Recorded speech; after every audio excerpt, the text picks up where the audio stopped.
the hard rubber training blade stopped exactly 1 millimeter from my pupil. The crowd held its breath, dozens of phones recording, waiting for this suburban mom in a cocktail dress to flinch. But after spending your youth staring down gun barrels in unmapped valleys, an arrogant 21-year-old trust fund kid boasting a black belt online feels like a passing breeze. I did not blink. I just smiled. And he realized he had awakened a ghost. Hello to our wonderful listeners of Maya Revenge Stories. We are so incredibly grateful for your continuous support. Unfortunately, YouTube has completely demonetized our channel, leaving us with zero budget to keep operating, which means we will be forced to stop uploading new videos here for the foreseeable future and shift our focus to Patreon. If you enjoyed today's story, please consider supporting us by joining the Maya Revenge Stories Patreon, where you will find exclusive, true stories that are much longer, packed with intricate details we cannot share publicly on YouTube, and brought to life by multiple emotional voice actors. You can join by scanning the QR code on your screen or by clicking the Patreon link in the video description or pinned comment. Now, let us dive into today's story with our protagonist, Taylor Nichols. I spent the first decade of my adult life operating in the darkest corners of the globe, places where silence was the difference between breathing and bleeding out. So, when I turned 39, I bought a house in Oak Haven Estates, a painfully expensive manicured neighborhood just outside of Austin, Texas. On paper, I am Taylor Nichols, a senior risk analyst for Vanguard Horizon Solutions. It is a sterile, corporate-sounding name that pays remarkably well and asks very few questions, providing the perfect civilian cover for a retired Army Ranger commander. I had seen enough violence for 10 lifetimes. Now, I just wanted to grow hydrangeas, attend parent-teacher conferences, and be a completely unremarkable single mother. My entire world revolves around my 16-year-old daughter, Maya, a brilliant tech enthusiast who prefers building intricate circuit boards over attending noisy high school parties. We had our quiet sanctuary. Peace, however, is a fragile commodity, especially when your immediate neighbor is Marcus Vance. Marcus is a freshly minted cryptocurrency billionaire, the kind of man who genuinely believes his sudden wealth makes him a god among peasants. He treats Oak Haven Estates as his personal kingdom, buying the homeowner association's total submission with lavish donations and throwing loud, obnoxious gatherings just to remind everyone of his status. But Marcus is only a passive irritation. The real daily nuisance is his son, Logan. At 21 years old, Logan Vance possesses a newly acquired black belt in jiu-jitsu and a fragile ego heavily inflated by the millions of followers on his TikTok account. He brands himself as an elite alpha male and a self-defense guru. In reality, he is just a deeply insecure trust fund kid who pays professional sparring partners to let him look good on camera. Every afternoon, Logan and his entourage of aspiring internet celebrities practically annex the shared cul-de-sac and the community park.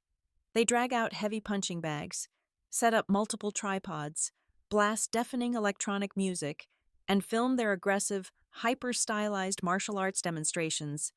They glare condescendingly at any neighbor who dares to walk their dog through their makeshift outdoor studio. They are loud, performative, and entirely hollow.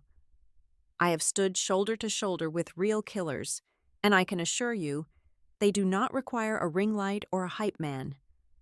Yet, I play my suburban role flawlessly. I have endured his arrogance time and time again. When Logan purposefully leaves his massive, lifted truck blocking my driveway, I do not march over and demand respect. I just offer a mild, apologetic wave and carefully maneuver my sedan over the grass. When he loudly makes snide remarks to his friends about my supposedly weak, boring lifestyle as I carry my groceries inside, I simply smile and keep walking. Look at her. Guys, absolute prey mentality. If a real threat came to her door, she would freeze. I heard him say to his live stream camera just last week, pointing a finger directly at my back as I unloaded a bag of apples. I did not turn around. A younger version of me, the one who navigated active combat zones in the dead of night, might have shown him exactly how fast a perceived prey can dismantle a loudmouth predator. But I am a mother first. Maya needs a peaceful home, not a neighborhood feud. And I have spent enough time covered in dirt and blood to know that some battles are simply not worth the exertion. I actively chose to step back into the shadows. I let the hollow men make their noise, perfectly content to let Logan Vance believe I was exactly the helpless, fragile woman I appeared to be. The shift from passive irritation to active engagement always requires a catalyst. In the military, we call it a trigger event. Mine happened on a Tuesday afternoon. Maya had spent the last 3 months building a highly sensitive, custom-programmed drone for her advanced robotics science project. She took it to the community green space to run a series of aerodynamic tests, her eyes glued to the remote control monitor, completely absorbed in her element. I was watching her from our kitchen window, enjoying the rare sight of her smiling so openly. Then, the peace shattered. The guttural roar of high-performance engines ripped through the quiet street. Logan and 3 of his disciples rolled onto the grass on their custom dirt bikes, deliberately tearing up the turf and circling Maya. They did not lay a finger on her. They knew exactly where the legal line was drawn. Instead, they weaponized the environment. They revved their engines simultaneously, kicking up massive, blinding clouds of dust and gravel directly into her workspace. I saw Maya coughing, desperately trying to shield the delicate rotors of her drone with her own body. Logan whipped out his phone, instantly going live to his massive audience. He laughed, a cruel, echoing sound, and tossed a half-empty plastic water bottle that bounced sharply off Maya's shoulder. Worse, one of his friends pulled out a high-powered green tactical laser and aimed it straight into the drone's optical sensors, deliberately frying the camera lens she had saved her own allowance for 6 months to buy. "Check out the neighborhood nerd. Chat!" Logan yelled over the engines, shoving his phone camera into Maya's terrified face. "Trying to launch a UFO. Let us show her who controls the airspace." I watched my daughter, my brilliant, resilient girl, physically shrink. She frantically gathered her damaged equipment, her shoulders shaking, and ran back toward our house with tears streaming down her face. She locked herself in her bedroom, abandoning the passion she had worked so hard to cultivate. Standing in my kitchen, the civilian facade I had maintained for years evaporated in a microsecond. The warm, accommodating suburban mother was gone. In her place stood a commanding officer analyzing a hostile force. The fire that ignited inside me was not a raging inferno of maternal panic. It was ice cold. It was the calculated, precise focus I used to plan high-casualty extraction missions in hostile territories. Logan Vance had just upgraded himself from a nuisance to a target. I walked out of my front door, crossed the manicured lawn separating our properties, and approached the sprawling Vance estate. I bypassed the ornate gate and walked straight up to the massive front doors. I rang the bell once. Marcus Vance answered, holding a crystal glass of amber liquid, wearing a custom-tailored silk shirt. He looked down his nose at me, an expression of amused annoyance plastered across his face. "Mr. Vance," I said, keeping my voice perfectly level, stripping it of any emotion. "Your son just destroyed my daughter's science project and humiliated her on the internet. I am asking you, as a neighbor, to remind him to respect the personal space of others." Marcus took a slow sip from his glass, a condescending smirk creeping across his lips. He leaned against the doorframe, projecting the arrogant confidence of a man who believed his bank account made him invincible. "Listen, Taylor, is it?" Marcus sighed, waving a dismissive hand. "Kids have their fun. Logan is building a brand. He has an audience to entertain. If your girl is too fragile to handle a little dust and a laser pointer, maybe she should not be playing with expensive toys in public. People in your tax bracket really need to understand how things work around here. Wage earners do not get to dictate terms in this neighborhood. If you cannot handle the energy of success, perhaps you should find a quieter zip code." Before I could formulate a response to his repulsive elitism, Logan appeared from the hallway behind his father. He was holding his phone at chest level, the recording light glowing a steady red. He was capturing every second of this interaction for his followers. "Oh, look who it is," Logan mocked, stepping up beside his father with a theatrical pout. "The oversensitive single mom is here to complain to the manager. What is the matter, Taylor? Did the loud noises scare you? If you want me to stop, why do you not make me? Use some of that fierce soccer mom energy and force me to stop, if you even have the capability." He thrust the camera closer to my face, waiting for me to scream, to cry, to break down and give him the viral reaction video he desperately craved. I looked at Marcus, soaking in his arrogant billionaire complacency. Then I shifted my gaze to Logan. I did not blink. I did not raise my voice. I simply let my eyes drop to his throat, assessing the exact amount of pressure required to crush his windpipe, before looking back into his camera lens. "I understand completely," I said softly. I turned around and walked back to my house. They thought they had won. They thought my retreat was a surrender. They did not realize that a soldier does not argue with a target. A soldier simply prepares the battlefield. The annual Oak Haven Estates Twilight Charity Gala was the kind of ostentatious spectacle where the neighborhood elite gathered to outspend one another under the guise of philanthropy. Caterers carried silver trays of caviar, crystal chandeliers were suspended from the massive oak trees, and local television news crews milled about the manicured lawns. It was a suffocating display of wealth, illuminated by the harsh glare of camera flashes. I stood near the periphery of the grand pavilion, wearing a simple dark emerald evening gown, perfectly content to remain a shadow while the rest of the attendees fought for the spotlight. Maya stood close beside me, looking beautiful but deeply uncomfortable in her formal dress, still bearing the emotional bruises from the incident earlier that week. By 9 o'clock in the evening, the main event began. Logan Vance had hijacked the central stage. Under the pretense of raising money for a local youth center, he had transformed the grand dance floor into a padded martial arts exhibition area. Giant screens broadcasted his face to the crowd, seamlessly linked to his livestream, which currently boasted over 200,000 active viewers. He was shirtless, wearing customized grappling shorts, strutting across the mats while high-tempo electronic music pulsed through the massive speaker system. He was putting on a clinic, effortlessly throwing paid stuntmen onto the mat, flexing for the cameras, and soaking in the thunderous applause of the wealthy donors. It was entirely theatrical, a carefully choreographed illusion designed to stroke his fragile ego and generate viral content. Then, the music faded out.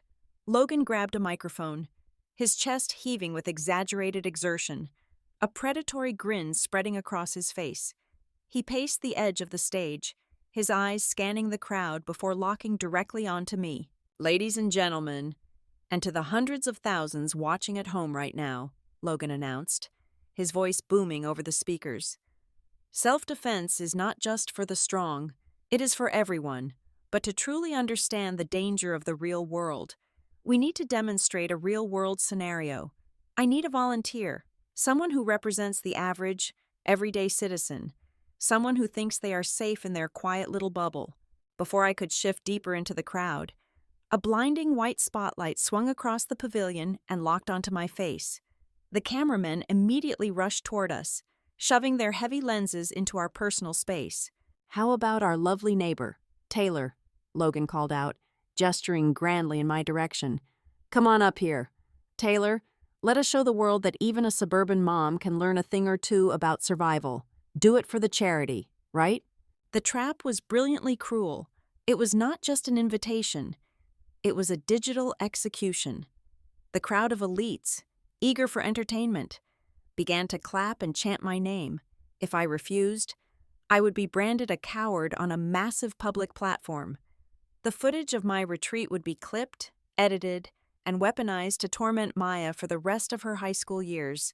We would be a permanent joke. I felt Maya's small, trembling hand grip my arm. Her breathing hitched, her eyes wide with sheer panic as the suffocating pressure of 1,000 eyes bored into us. I looked down at my daughter. I gave her hand a gentle, reassuring squeeze. I offered her a soft, genuine smile, the kind only a mother can give. "Hold my purse, sweetie," I whispered. I will be right back. I turned back toward the brilliantly lit stage. The murmurs of the crowd grew louder. An ugly mix of amusement and mockery. I reached down and calmly unbuckled the straps of my expensive high heels, stepping out of them and leaving them neatly by the edge of the grass. Next, I unclasped my silver wristwatch, handing it to Maya. Every movement was deliberate, unhurried, and completely devoid of fear. I stepped onto the padded exhibition mat barefoot, the cool synthetic surface grounding me instantly. My dark emerald gown flowed elegantly, a stark contrast to the aggressive, hyper-masculine energy radiating from the young man standing across from me. Logan chuckled, clearly thrilled that his psychological ambush had worked. He turned to one of his assistants and retrieved a hard rubber training knife. He tossed it toward me. I caught it effortlessly out of the air with my left hand, letting it hang loosely by my side. "All right, chat. Here is the setup." Logan barked into the camera that was tracking his every move. "She has a weapon. I am unarmed. I'm going to show you exactly why women, no matter how tough they think they are, have absolutely zero chance against a trained alpha male in a close-quarters situation. I will disarm her, sweep her, and have her pinned to this mat in under 3 seconds. Count it down with me." The crowd buzzed with anticipation. The camera zoomed in tight. Logan bounced on the balls of his feet, assuming a textbook fighting stance, his muscles tensed and ready to explode into a flashy, camera-friendly takedown. I did not take a stance. I did not raise the rubber blade. I simply stood there, my posture completely relaxed, but the motherly warmth had entirely vanished from my face. I looked straight into Logan's eyes. I stripped away the polite suburban disguise, allowing the cold, vacant stillness of a career soldier to surface. It was the dead, emotionless gaze of a predator who had just locked onto a target. A look born in valleys where men did not come back. The air around us seemed to freeze. The pulsing music and the cheering crowd faded into absolute silence in my mind. I tilted my head slightly, my voice barely above a whisper, yet carrying a chilling resonance that cut straight through the noise. "Have you thought this through?" Logan did not answer my question. He roared, a theatrical grunt designed to sound intimidating through the microphone, and launched himself across the mat. He moved with the undeniable speed and explosive power of a conditioned athlete, a predator closing in on what he assumed was a helpless target. His opening sequence was a flashy, highly telegraphed combination of a feigned jab leading into an elaborate grappling clinch, perfectly choreographed for the high-definition cameras tracking his every twitch. In the civilian world, this barrage of aggressive kinetic energy is terrifying. In the military, we call it a gross expenditure of useless calories. I did not flinch. I did not brace for impact. As his hands shot forward to secure a lock around my neck, I simply shifted my weight and stepped backward exactly half a pace. The margin was measured in millimeters. The aggressive arc of his attack sailed harmlessly past my face, capturing nothing but empty air. The sudden lack of resistance violently disrupted his center of gravity. Logan stumbled forward, his heavy boots squeaking clumsily against the synthetic mat. The crowd let out a collective gasp of confusion. The viral moment he had envisioned was immediately derailed. Embarrassment flashed across his face, instantly hardening into reckless anger. He abandoned the performative martial arts and reverted to the raw, undisciplined rage of a bruised ego. Using his massive size advantage, he pivoted hard and drove his shoulders downward, lunging in for a brutal, full-body wrestling takedown meant to crush me against the floor. He was large, but he was incredibly loud in his intentions. Before his hands could even brush the fabric of my evening gown, I slipped completely into his visual blind spot. I did not need to throw a single punch or deliver a devastating kick. Brute force is a civilian obsession. Real combat relies on structural manipulation. As his massive frame hurtled past me, I extended 2 fingers on my right hand. I struck downward with surgical precision, driving my fingertips directly into the radial nerve cluster at his wrist, short-circuiting the electrical signals from his brain. This was immediately followed by a sharp, twisting upward strike into the bicipital groove of his shoulder joint, temporarily disabling the entire limb. The human body is a machine, and I had just disconnected his control board. Logan screamed, a genuine, high-pitched sound of sudden agony that the microphone picked up perfectly. His entire right arm went completely numb, collapsing under his own weight. I did not push him. I merely guided the massive kinetic energy he had generated, steering his momentum directly downward. He crashed face first into the mat with a sickening thud. He scrambled frantically, his breathing jagged, trying to force himself back up. As soon as he rose to his knees, lunging blindly toward me, I sidestepped and tapped the back of his knee, letting gravity and his own desperate force send him eating the mat a second time, then a third. It was not a fight. It was a physics demonstration. The entire sequence lasted exactly 45 seconds. His cardiovascular conditioning, built for short bursts of aesthetic posing, completely failed him. Logan lay flat on his stomach, gasping for air, his muscles trembling uncontrollably from a mixture of sudden nerve trauma and total physical exhaustion. I stepped forward, placing my bare foot lightly but firmly on his lower spine, pinning him to the floor. I dropped gracefully to one knee. Leaning in close, I placed the flat edge of the hard rubber training knife exactly 1 millimeter from his carotid artery. I did not say a word, but I allowed the dormant, predatory killing intent I had buried for years to wash entirely over him. He felt the cold, unyielding reality of his own mortality radiating from the woman he thought was prey. The boy broke. Sweat poured down his pale face, his eyes wide with absolute terror. He slapped his functioning left hand desperately against the mat, tapping out in a frantic, humiliating panic. The pulsing music had long since been muted by a terrified sound engineer. The sprawling charity pavilion was paralyzed in absolute, suffocating silence. The chat window on the massive broadcast screens, which had been flying by with thousands of cheering comments just moments prior, suddenly froze in collective disbelief. Millions of viewers on the live stream, along with the wealthiest elites of Oakhaven Estates, stared in muted shock. The self-proclaimed self-defense expert was whimpering on the floor, frantically surrendering to a suburban mother in an emerald gown who had not even ruined her posture, let alone shed a single drop of sweat. The internet is a merciless judge, and it operates with terrifying speed and absolute finality. By the time the sun rose the following morning, the digital empire Logan Vance had spent 3 agonizingly curated years building was reduced to smoking ash. The high-definition footage of his pathetic, desperate surrender had been clipped, analyzed, remixed, and mocked on every single major social media platform.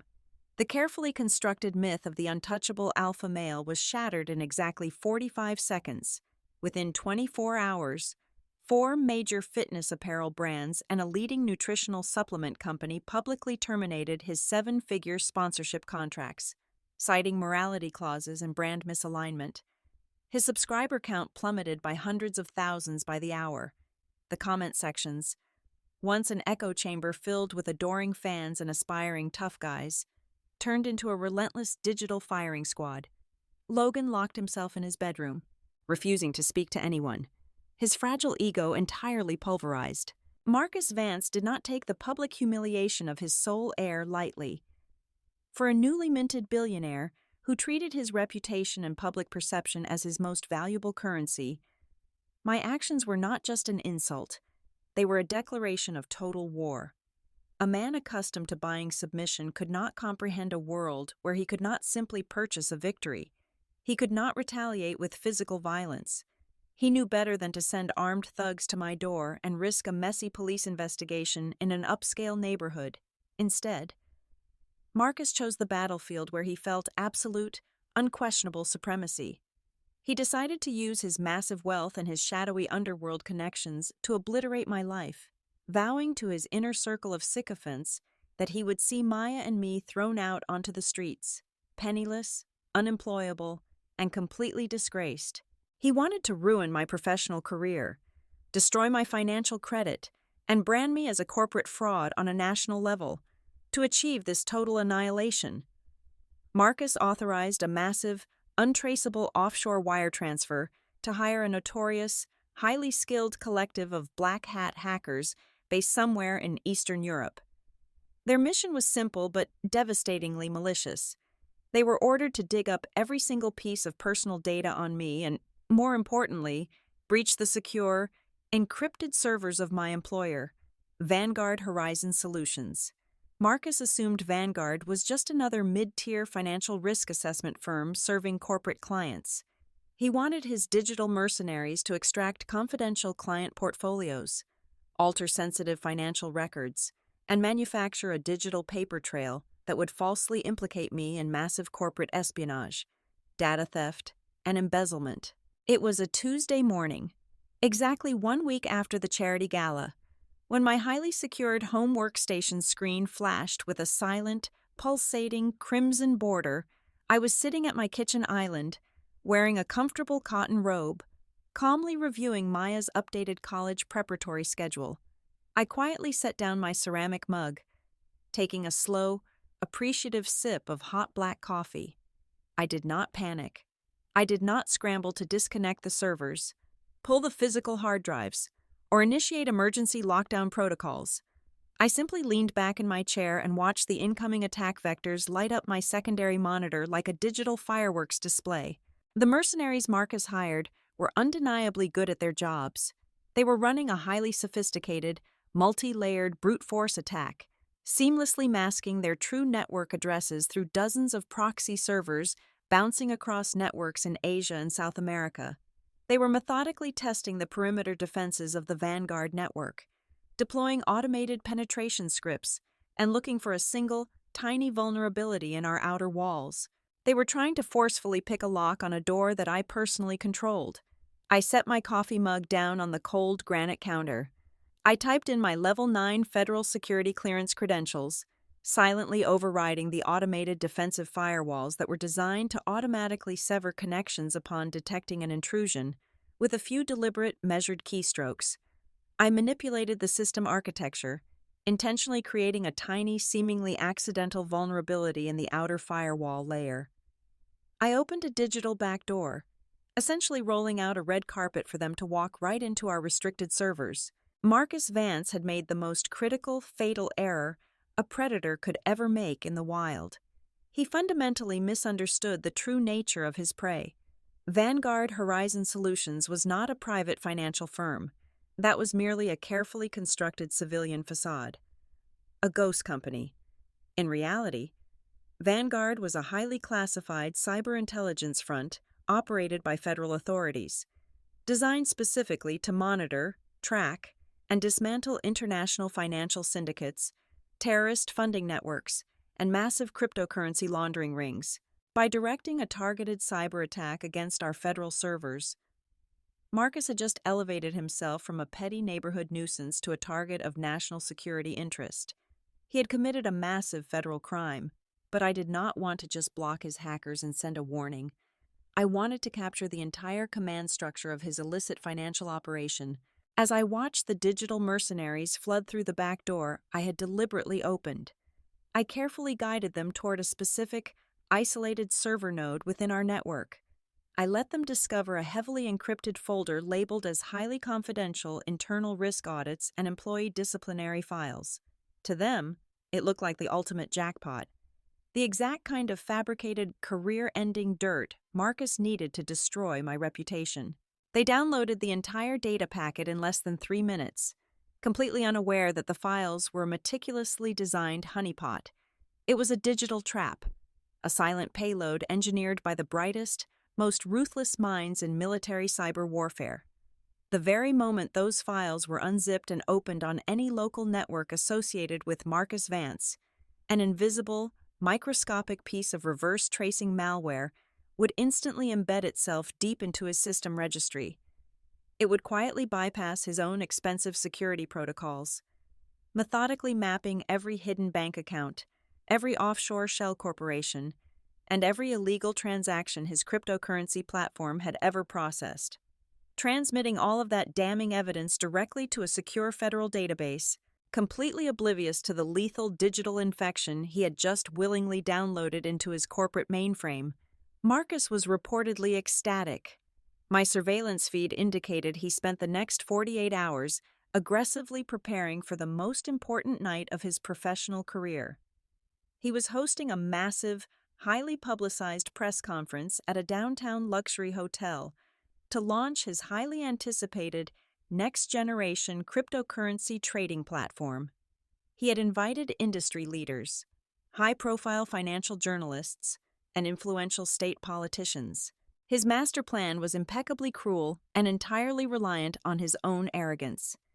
He intended to use the launch event, with all the television cameras rolling and the world watching, to dramatically unveil the stolen Vanguard documents on a giant screen. He planned to publicly accuse me of using his prestigious neighborhood as a base for corporate fraud, positioning himself as the righteous billionaire who uncovered a criminal plot, thereby restoring his family name and completely destroying mine in one single devastating stroke. He was meticulously polishing his weapons, entirely blind to the fact that the gun was already loaded, cocked, and pointed directly at his own head. I finished the last drop of my coffee, closed my laptop, and went upstairs to help Maya with her advanced calculus homework, perfectly content to sit back and let the arrogant billionaire build his own execution block. The highly anticipated launch event for Marcus Vance's new trading platform took place in the grand ballroom of the city's most exclusive downtown hotel. It was a masterclass in corporate vanity. Over 300 financial journalists, prominent tech investors, and local politicians were seated under cascading crystal chandeliers. It was exactly 8 o'clock in the evening when Marcus strode onto the brightly lit stage, wearing a bespoke suit that cost more than most people earn in a year. The room erupted in polite applause. He flashed a brilliant, predatory smile, basking in the glow of dozens of flashing cameras and live television feeds, broadcasting to millions of viewers worldwide. He stepped up to the acrylic podium, completely intoxicated by his own perceived invincibility. "Ladies and gentlemen," Marcus began, his voice oozing with practiced charisma. "Tonight, we are not just launching a platform, we are establishing a new era of transparency and security in digital finance. We root out the weak, we expose the frauds. In fact, to prove how dedicated I am to protecting this community, I have uncovered a massive corporate espionage plot operating right in our own beautiful suburbs, and I believe the public deserves to see the truth." He turned dramatically toward the massive, high-definition LED screens that spanned the entire back wall of the stage. He gave a sharp, confident nod to his technical control booth. This was the moment he planned to display the stolen Vanguard files, the fabricated evidence he paid a fortune to acquire, intending to destroy my life on a global scale. The giant screens flickered. They flashed a brilliant, blinding white for a fraction of a second, and then plunged into total darkness. A low, confused murmur rippled through the crowded ballroom. Marcus tapped his microphone, an annoyed scowl breaking his polished facade. He gestured angrily at the tech crew. Then, the screens roared back to life, but they were not displaying my fabricated employee records. The honeypot I had deliberately let his hackers steal had activated its payload with devastating precision. The screens were suddenly flooded with a cascading waterfall of Marcus's own highly encrypted, deeply buried shadow ledgers. The reverse tracing malware had gutted his secure servers from the inside out. In front of 300 journalists and live news cameras, the screens displayed crystal clear evidence of massive money laundering operations.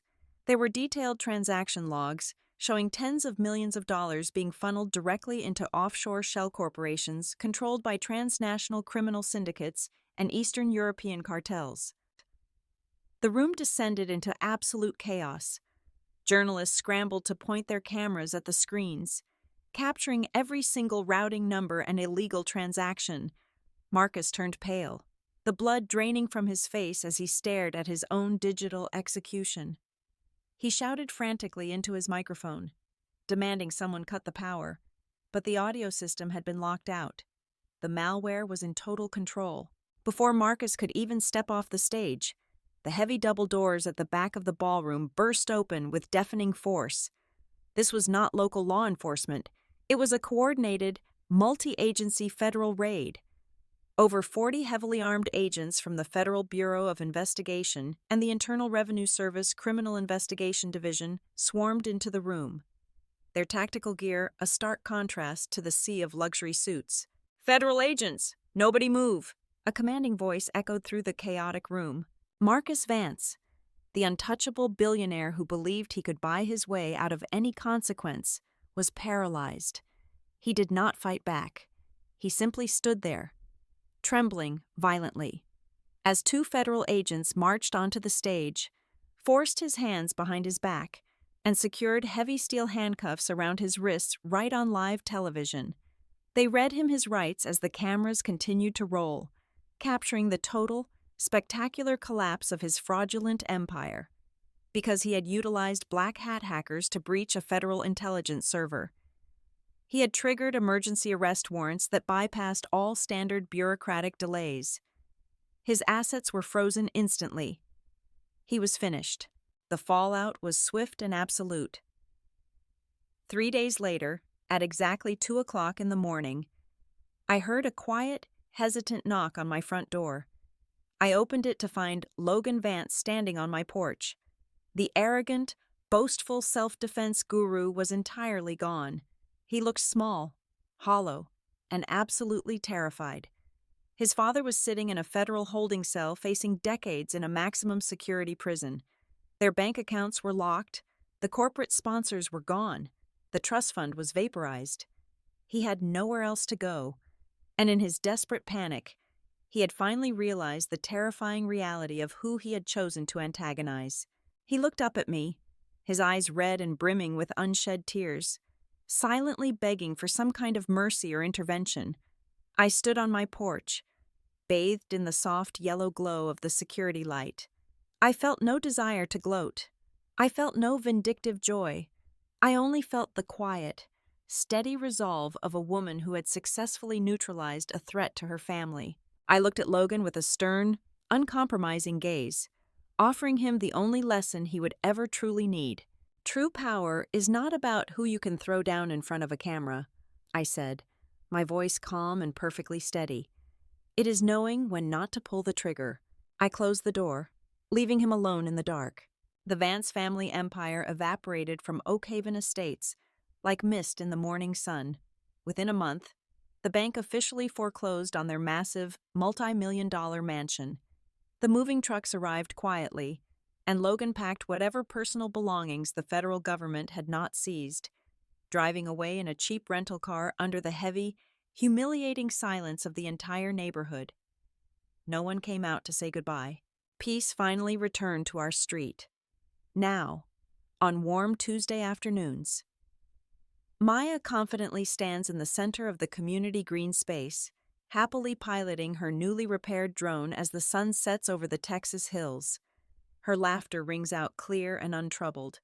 And as for the neighbors who once sneered and whispered behind my back, their attitudes have undergone a miraculous transformation. Now, whenever they walk their dogs past my manicured lawn, they do not look the other way. They smile politely, offer a warm wave, and bow their heads in silent, profound respect every time they pass the porch where I sit, quietly reading my book in the shade. Thank you so much to all of our incredible listeners for joining us today. We would love to know where in the world you are listening from, so please let us know in the comments. As we mentioned earlier, because YouTube has completely demonetized our channel, we will unfortunately no longer be able to upload new videos here for the foreseeable future. If you found today's story thrilling and want to help us keep going, please transition with us and join the Maya Revenge Stories Patreon. There, you will get access to our absolute best, exclusive, true stories that are significantly longer, more detailed, and too intense for YouTube. You can support our work by scanning the Patreon QR code currently on your screen or by clicking the link provided in the description and the pinned comment below. Your support means everything to us, and we cannot wait to see you there for the next amazing story.